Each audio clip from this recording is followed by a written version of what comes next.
வணக்கம், நான் உங்கள் Subha. Welcome back to my channel. இன்றைக்கி நம்ம சேனலில் ஒரு சூப்பரான சிக்கன் 65 எப்படி பண்ணுறதுன்னு பார்க்கலாம். வீடியோக்கு போகிறதுக்கு முன்னாடி நம்ம சேனல் ஃபஸ்ட் டைம் பார்க்குறீங்கன்னா சப்ஸ்கிரைப் பண்ணலன்னா சப்ஸ்கிரைப் பண்ணிக்கோங்க. அப்போ தான் நான் அப்லோட் பண்ணும் வீடியோ உங்களுக்கு உடனுக்குடன் கிடைக்கும். வாங்க இப்போ வீடியோக்குள்ளே போகலாம். சிக்கன் 65க்கு நான் இதில் ஒரு மீடியம் சைஸ் வெங்காயம் எடுத்திருக்கேன். மசாலா அரைச்சி சேர்த்தாக்க நல்லாயிருக்கும். அதுக்காக இதில் ஒரு 10 பல் பூண்டு, ஒரு துண்டு அளவுக்கு, ஒரு பெரிய துண்டு அளவுக்கு இஞ்சி எடுத்துருக்கேன். இஞ்சி எடுத்து கட் பண்ணியிருக்கேன், அதை இதில் ஆட் பண்ணிக்கலாம். இப்போ இதை அரைச்சிட்டு வந்துடுறேன். நான் இப்போ இதில் 1 கிலோ அளவுக்கு வெறும் போன்லெஸ் சிக்கன் எடுத்திருக்கேன். 65க்கு அதான் நல்லாயிருக்கும். இப்போ இது மசாலா வந்து மிக்ஸ் பண்ணிடலாம். நம்ம ஒரு குறைஞ்சது 1/2 hour முன்னாடியாவது மிக்ஸ் பண்ணி எல்லாத்தையும் மேரினேட் பண்ணி வச்சா தான் நல்லாயிருக்கும் 65. இதுக்கு தேவையான மசாலா இப்போ ஆட் பண்ணிக்கலாம். நான் இதில் இப்போ 1/2 டீஸ்பூன் அளவுக்கு மஞ்சள்தூள் போட்டுக்கலாம். காரத்துக்கு அந்த மாதிரி மிளகாத்தூள் போட்டுக்கலாம். இதில் 1 டேபிள் ஸ்பூன் அளவுக்கு போடுறேன். சிக்கன் நிறையா இருக்குன்றதால 1 டீஸ்பூன் அளவுக்கு கரம் மசாலா, 1 டீஸ்பூன் அளவுக்கு ஜீரகத்தூள், 1/2 டீஸ்பூன் அளவுக்கு பெருங்காயத்தூள். நான் இதில் 1 டேபிள் ஸ்பூன் அளவுக்கு காஷ்மீர் சில்லி பவுடர் போடுறேன். இது காரம் இருக்காது. மிளகாத்தூள் மட்டும் உங்கள் காரத்துக்கு தகுந்த மாதிரி போட்டுக்கோங்க.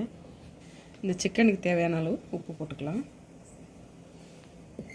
இப்போ ஃபஸ்ட்டு இது எல்லாத்தையும் நல்லா மிக்ஸ் பண்ணிக்கலாம். இதில் இஞ்சி பூண்டு வெங்காயம் அரைச்ச விழுது ஆட் பண்ணிக்கலாம். கொஞ்சம் கொஞ்சமாக ஆட் பண்ணிக்கலாம், எந்த அளவுக்கு தேவைப்படுதோ அந்த அளவுக்கு. நான் இன்றைக்கி சிக்கன் 65 எனக்கு தெரிஞ்ச மெத்தடில் தான் அவங்களுக்கு செஞ்சு காட்டுறேன். மீதி இருக்கிறதையும் இதில் ஆட் பண்ணிக்கலாம், கரெக்டாக இருக்கும்.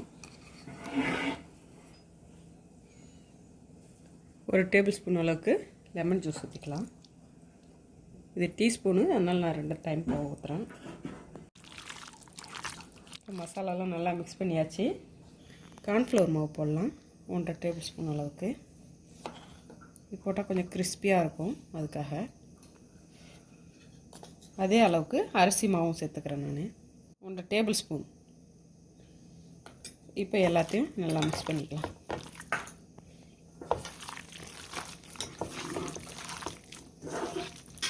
இப்போ இதை நல்லா மசாலாலாம் ஒன்றாகிற அளவுக்கு நல்லா மிக்ஸ் பண்ணியாச்சு. இப்போ இதை ஒரு 1/2 hour ஊற வச்சுட்டு அதுக்கப்புறம் சிக்கன் 65 பொரித்து எடுத்துக்கலாம். இப்போ சிக்கன் மசாலா போட்டு 1/2 hourக்கு மேலே ஆயிடுச்சு. இப்போ இதை வறுத்து எடுத்துக்கலாம். நான் ஒரு பேனில் எண்ணெய் காய வச்சுருக்கேன். இப்போ இது எல்லாத்தையும் போட்டு தனித்தனியாக அந்த மாதிரி போட்டு எடுத்துக்கலாம்.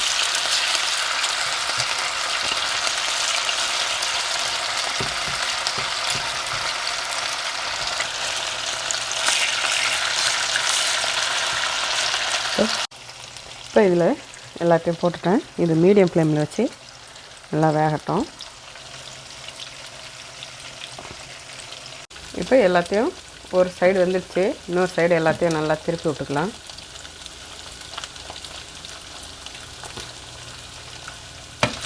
நான் இதில் மசாலா போட்டது பாதி மட்டும்தான் இப்போ இது பண்ணுறேன். பாதி வந்து பசங்க ஸ்கூல்லேருந்து வந்தோடனே சுட சுட வறுத்துக்கலான்னு சொல்லிவிட்டு பாதி மட்டும்தான் இப்போ எடுத்துருக்கேன். நீங்கள் அந்த மாதிரி மசாலா போட்டு வச்சுட்டா ஒரு 2 to 3 நாள் வரைக்கும் நம்ம ஃப்ரிட்ஜில் வச்சுக்கலாம், ஒன்றும் ஆகாது. அதுக்கு மேலே இருந்தால் தான் இதை, ஏன்னா இதில் ஆனியன் சேர்த்துருக்கோம். இந்த சிக்கன் 65 எனக்கு தெரிஞ்ச மெத்தடில் நான் எப்பயும் யூஸ் பண்ணுற மெத்தட் தான் நான் உங்களுக்கு சொல்லி கொடுத்துருக்கேன். இப்போ ரெடி ஆகிடுச்சு நம்ம சிக்கன் 65. எடுத்துடலாம். எடுத்துகிட்டு அடுத்த இதுவும் போட்டுக்கலாம். இந்த மாதிரி ஒரு டிஷ்யூ பேப்பர் போட்டு அதில் வச்சிங்கனாக்கா அதில் ஆயில் இருந்தால் கூட அதில் இதாகிடும், அப்சர்வ் ஆகிடும் பேப்பரில். இப்போ நம்மளோட சிக்கன் 65 சூப்பராக ரெடி ஆகிடுச்சு. இதே மெத்தடில் இதே அளவுகளோட நீங்களும் உங்கள் வீட்டில் ட்ரை பண்ணி பாருங்கள். ட்ரை பண்ணி பார்த்துட்டு எப்படி இருக்குன்னு ஃபீட்பேக் பண்ணுங்கள். லைக் பண்ணுங்கள், ஷேர் பண்ணுங்கள். நம்ம கிங்ஸ் தமிழ் சேனலுக்கு மறக்காமல் சப்ஸ்கிரைப் பண்ணுங்கள். என்னோடய வீடியோ பிடிச்சிருந்தால் ஃப்ரெண்ட்ஸ் ஃபேமிலியோட ஷேர் பண்ணிக்கோங்க. மீண்டும் மற்றும் ஒரு டிஃப்ரெண்ட் ரெசிபியோடு உங்களை சந்திக்கிறேன். நன்றி, வணக்கம். இன்றைக்கான திருக்குறள் படிக்கலாம். குறள் எண் 113.